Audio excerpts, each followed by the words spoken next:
Hare Krishna. Welcome back to Thinking of Krishna. My name is Devesani Radhika dasi, and today we will be reading from the Krishna book and continuing from chapter 14, I think. Yes, chapter 14, prayers offered by Lord Brahma to Lord Krishna. Because you are the original person, you are described in the Gopalatapani Upanishad, as well as in the Brahma Samhita, as Govindam Adi Purusham. Govinda is the original person, the cause of all causes. In the Bhagavad Gita, it is also stated that you are the source of the Brahman effulgence. No one should conclude that your body is like an ordinary material body. Your body is akshara, indestructible. The material body is always full of threefold miseries, but your body is Satchid Ananda Vigraha, full of bliss, knowledge, and eternality. You are also Niranjana, because your pastimes, as the little son of Mother Yashoda or the lover of the gopis, are never contaminated by the material qualities. And although you exhibited yourself as so many cowherd boys and calves, your transcendental potency was not reduced. You are always complete. As it is described in the Vedic literature, even if the complete is taken away from the complete, the supreme absolute truth, it remains the complete, supreme absolute truth. And although many expansions from the complete are visible, the complete is one without a second. Since all your pastimes are spiritual, there is no possibility of their being contaminated by the material modes of nature. When you place yourself as subordinate to your father and mother, Nanda and Yashoda, you are not reduced in your potency. This is an expression of your loving attitude toward your devotees. There is no second identity to compete with you. A person with a poor fund of knowledge concludes that your appearance and pastimes are simply material designations. You are transcendental to both nescience and knowledge, as it is confirmed in the Gopalatapani Upanishad. You are the original Amrita, indestructible nectar of immortality. As confirmed in the Vedas, Amritam Shashvatam Brahma. Brahman is the eternal, the supreme origin of everything, who has no birth or death. In the Upanishads, it is stated that the supreme Brahman is as effulgent as the sun and is the origin of everything, and that anyone who can understand that original person becomes liberated from material conditioned life. Anyone who can simply be attached to you by devotional service can know your actual position, birth, appearance, disappearance, and activities. As confirmed in the Bhagavad Gita, simply by understanding your constitutional position, appearance, and disappearance, one can be immediately elevated to the spiritual kingdom after quitting this present body. Therefore, to cross over the ocean of material nescience, an intelligent person takes shelter of your lotus feet and is easily transferred to the spiritual world. There are many so-called meditators who do not know that you are the Supreme Soul. As stated in the Bhagavad Gita, you are the Supreme Soul present in everyone's heart. Therefore, there is no necessity of one's meditating on something beyond you. One who is always absorbed in meditation on your original form of Krishna easily crosses over the ocean of material nescience. But persons who do not know that you are the Supreme Soul remain within this material world in spite of their so-called meditation. If by the association of your devotees, a person comes to the knowledge that Lord Krishna is the original Supersoul, then it is possible for him to cross over the ocean of material ignorance. For instance, when a person mistakes a rope for a snake, he is filled with fear. But as soon as he understands that the rope is not a snake, he is liberated from fear. If one understands you, therefore, through your personal teachings, as stated in the Bhagavad Gita, or through the teachings of your pure devotees, as stated in Srimad Bhagavatam and all other Vedic scriptures, if one realizes that you are the ultimate goal of understanding, he need no longer fear this material existence. So-called liberation and bondage have no meaning for a person who was already engaged in your devotional service, just as a rope is not fearful to a person who knows that it is not a snake. A devotee knows that this material world belongs to you, and he therefore engages everything in your transcendental loving service. Thus, there is no bondage for him. For a person who is already situated in the sun planet, there is no question of the appearance or disappearance of the sun in the name of day or night. It is also said that you, Krishna, are just like the sun, and that Maya is like darkness. When the sun is present, there is no question of darkness. So, for those who always remain in your presence by engaging in your service, there is no question of bondage or liberation. They are already liberated. On the other hand, persons who falsely think themselves to be liberated without taking shelter of your lotus feet fall down because their intelligence is not pure. If one therefore thinks that the supersoul is something different from your personality and thus searches out the supersoul or the supreme Brahman somewhere else, in the forest or in the caves of the Himalayas, his condition is very lamentable. Your teachings in the Bhagavad Gita are that one should give up all other processes of self-realization and simply surrender unto you, for that is complete. Because you are the supreme in every respect, those who are searching after the Brahman effulgence are also searching after you. And those who are searching after supersoul realization are also searching after you. You state in the Bhagavad Gita that you yourself, by your partial representation as the supersoul, have entered into this material cosmic manifestation. You are present in everyone's heart, and there is no need to search out the supersoul anywhere else. If someone does so, he is simply in ignorance. One who is transcendental to such a position understands that you are unlimited. You are both within and without. Therefore, your presence is everywhere.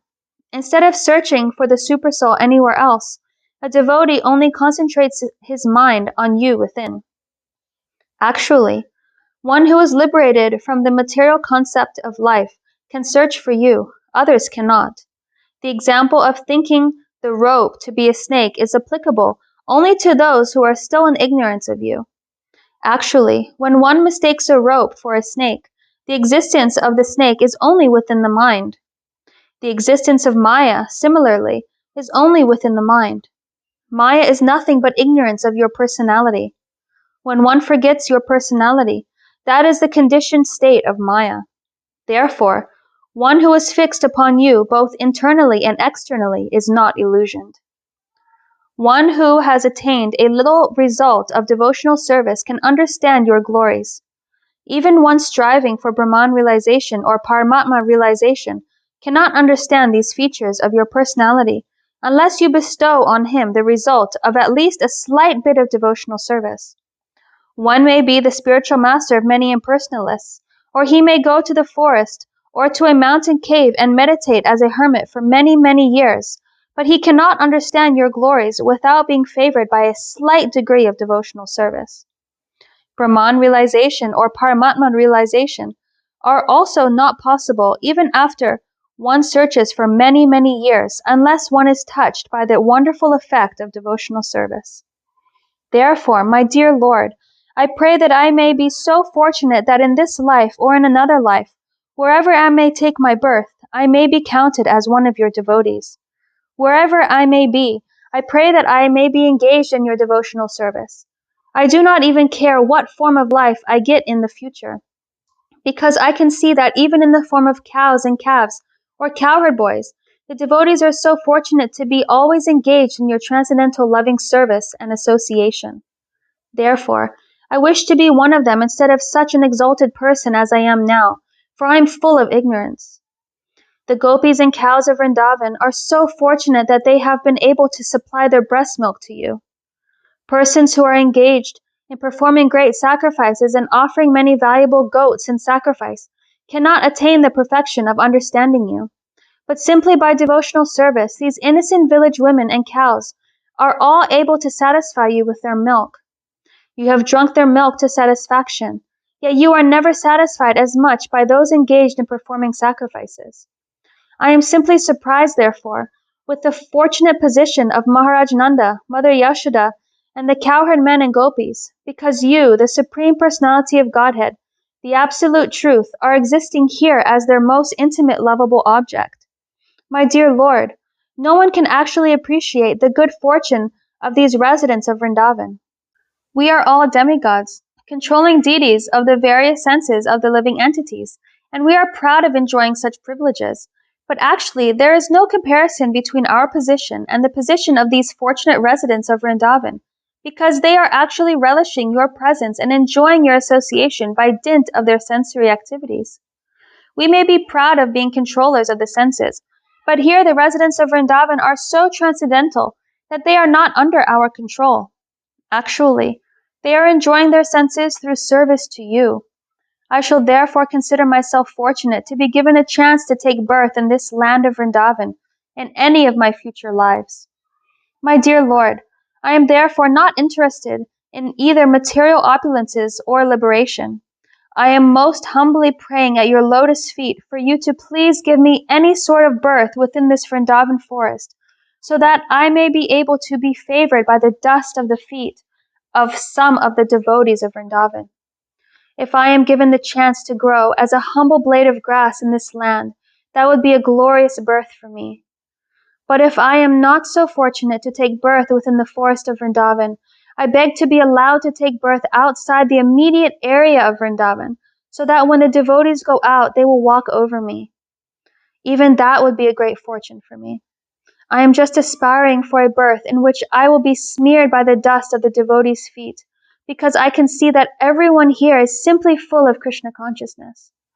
No one here knows anything but the lotus feet of Krishna, or Mukunda, for which the Vedas themselves are searching. It is confirmed in the Bhagavad Gita that the purpose of Vedic knowledge is to find Krishna, and it is said in the Brahma Samhita that it is very difficult to find Krishna, the Supreme Personality of Godhead, by systematic reading of the Vedic literature. But he is very easily available through the mercy of a pure devotee.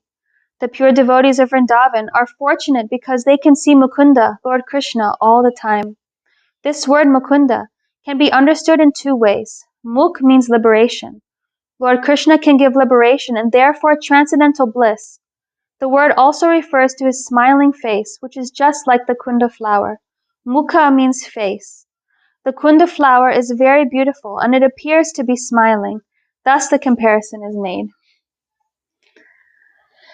The difference between the pure devotees of Vrindavan and the devotees in other places is that the residents of Vrindavan have no other desire but to be associated with Krishna.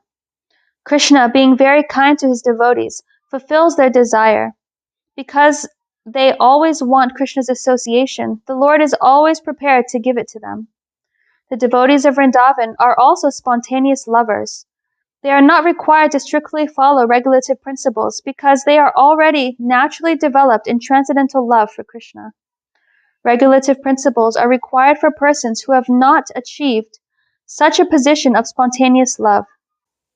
Brahma is also a devotee of the Lord, but he is an ordinary devotee, subject to following regulative principles.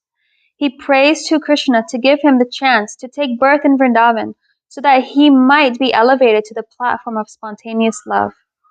Lord Brahma continued, My Lord, sometimes I am puzzled as how your lordship will be able to repay in gratitude the devotional service of these residents of Vrindavan. Although I know that you are the supreme source of all benediction, I am puzzled to know how you will be able to repay all the service that you are receiving from these residents of Vrindavan. I think of how you are so kind, so magnanimous, that even Putana, who came to cheat you by dressing herself as a very affectionate mother, was awarded liberation and the actual post of a mother. And other demons belonging to the same family, such as Aghasura and Bakasura, were also favored with liberation and achieved you. Under the circumstances, I am puzzled. These residents of Vrindavan have given you everything, their bodies, their minds, their love, their homes, their possessions. Everything is being utilized for your purpose. So how will you be able to repay your debt to them? You have already given yourself to Putana. I surmise that you shall ever remain a debtor to the residents of Vrindavan, being unable to repay their loving service. My Lord, I can understand that the super excellent quality of the service rendered by the residents of Vrindavan is due to their spontaneously engaging all natural instincts in your loving service. It is said that attachment for material objects and home is due to illusion, which makes a living entity conditioned in the material world. But this is only the case for persons who are not Krishna conscious. In the case of the residents of Vrindavan, such obstructions as attachment to hearth and home are non-existent.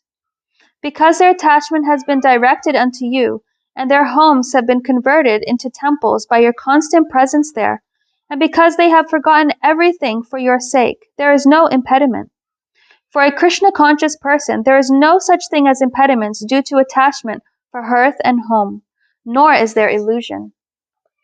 I can also understand that your appearance as a small cowherd boy, a child of the cowherd man, is not at all a material activity. You are so much obliged by their affection that you are here to inspire them with more loving service by your transcendental presence.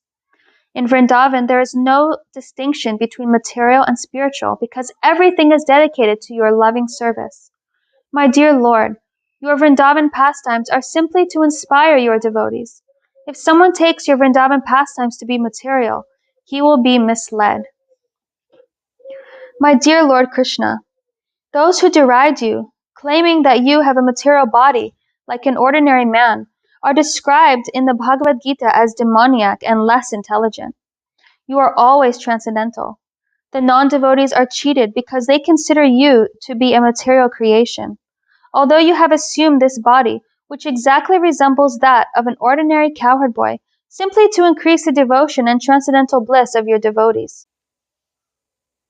Actually, you have assumed this body, which exactly resembles that of an ordinary cowherd boy, simply to increase the devotion and transcendental bliss of your devotees. My dear Lord, I have nothing to say about people who advertise that they have already realized God, or that by their realization they have themselves become God. But as far as I am concerned, I admit frankly that for me it is not possible to realize you by my body, mind, or speech. What can I say about you, or how can I realize you by my senses? I cannot even think of you perfectly with my mind, which is the master of the senses. Your qualities, your activities, and your body cannot be conceived of by any person within this material world. Only by your mercy can one understand, to some extent, what you are. My dear Lord, you are the supreme Lord of all creation, although I sometimes falsely think that I am the master of this universe. I may be the master of this universe, but there are innumerable universes, and there are also innumerable Brahmas who preside over these universes.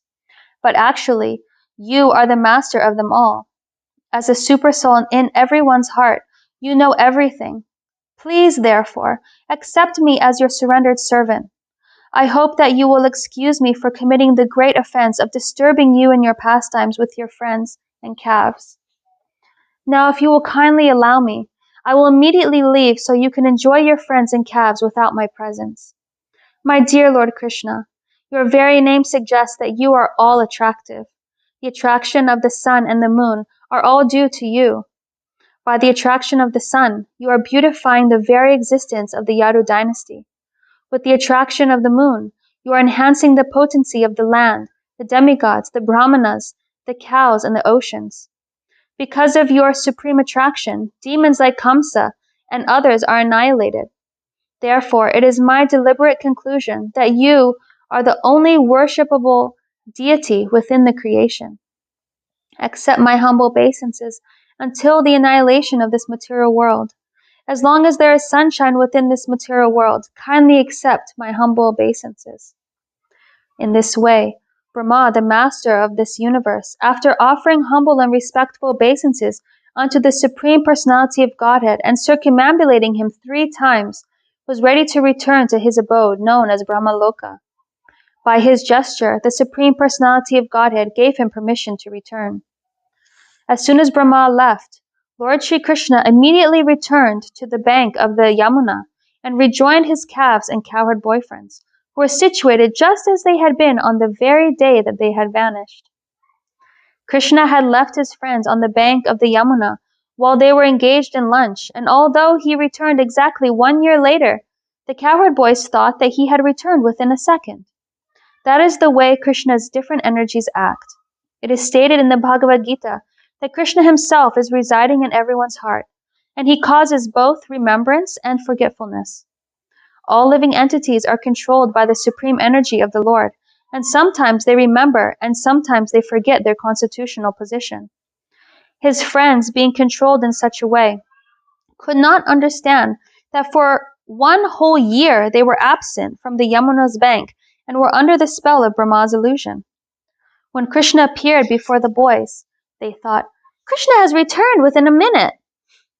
They began to laugh, thinking that Krishna was not willing to leave their lunchtime company. They were very jubilant and invited him. "Dear friend Krishna, you have come back so quickly. All right, we have not as yet begun our lunch, not even taken one morsel of food, so please come and join us and let us eat together." Krishna smiled and accepted their invitation, and he began to enjoy the lunchtime company of his friends. While eating, Krishna was thinking, "These boys believe that I have come back within a second, but they do not know that for the last year I have been involved with the mystic activities of Lord Brahma." After finishing their lunch, Krishna and his friends and calves began to return to their Vrajabhumi homes. While passing, they enjoyed seeing the dead carcass of Aghasura in the shape of a gigantic serpent. When Krishna returned home to Vrajabhumi, he was seen by all the inhabitants of Vrindavan. He was wearing a peacock feather in his helmet, which was also decorated with forest flowers.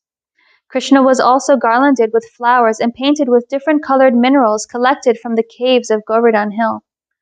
Govardhan Hill is always famous for supplying natural red oxides, and Krishna and his friends painted their bodies with them. Each of them had a bugle made of buffalo horn, and a stick and a flute, and each called his respective calves by their particular names. The cowherd boys were so proud of Krishna's wonderful activities that while entering the village, they all sang his glories. All the gopis in Vrindavan saw beautiful Krishna entering the village. The boys composed nice songs describing how they were saved from being swallowed by the great serpent and how the serpent was killed. Some described Krishna as the son of Yashoda and others as the son of Nanda Maharaj. "He is so wonderful that he saved us from the clutches of the great serpent and killed him," they said. But little did they know that 1 year had passed since the killing of Aghasura. In this regard, Maharaj Parikshit asked Sukadev Goswami how the inhabitants of Vrindavan suddenly developed so much love for Krishna, although he was not a member of any of their families. Maharaj Parikshit inquired, "During the absence of the original cowherd boys, when Krishna expanded himself, why is it that the boys' parents became more loving toward him than toward their own sons? Also, why did the cows become so loving toward the calves, more than toward their own calves?" Shukadev Goswami told Maharaj Parikshit that every living entity is actually most attached to his own self. Outward paraphernalia, such as home, family, friends, country, society, wealth, opulence, and reputation, are all only secondary in pleasing the living entity. They please only because they bring pleasure to the self. For this reason, one is self-centered and is attached to his body and self more than he is to relatives like wife, children, and friends. If there is some immediate danger to one's own person, he first of all takes care of himself, then others. That is natural. That means he loves his own self more than anything else. The next important object of affection after his own self is his material body. A person who has no information of the spirit soul is very much attached to his material body, so much so that even in old age he wants to preserve the body in so many artificial ways, thinking that his old and broken body can be saved.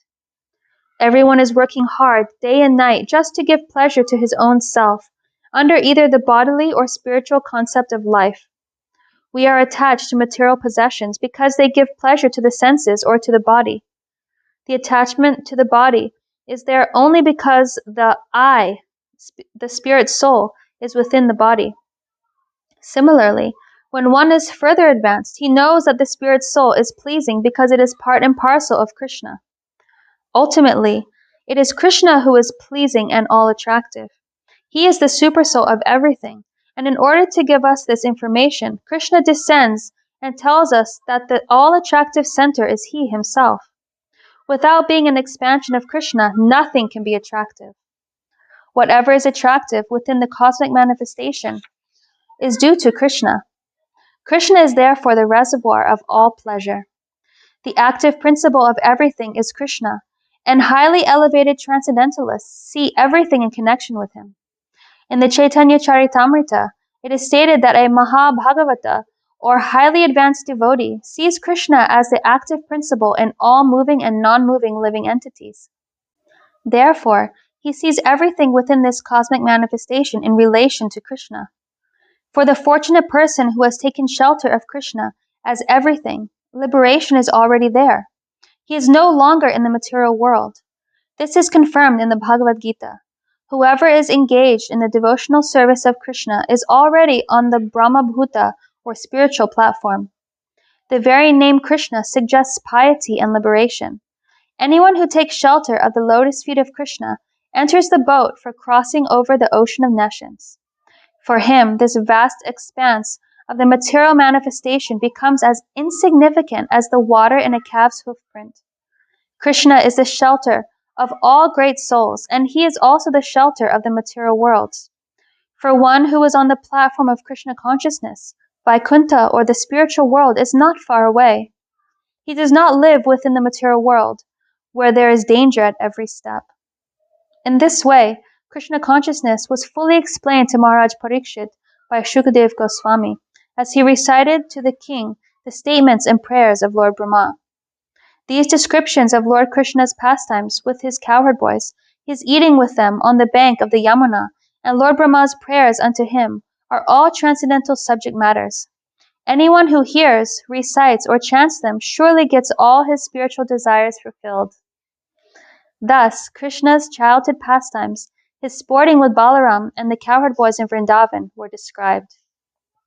Thus ends the Bhaktivedanta purport of the 14th chapter of Krishna, prayers offered by Lord Brahma to Lord Krishna.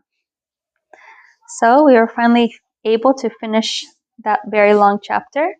Thank you so much for listening or reading along. Please stay tuned for next time when we read Chapter 15, The Killing of Dhenukasura.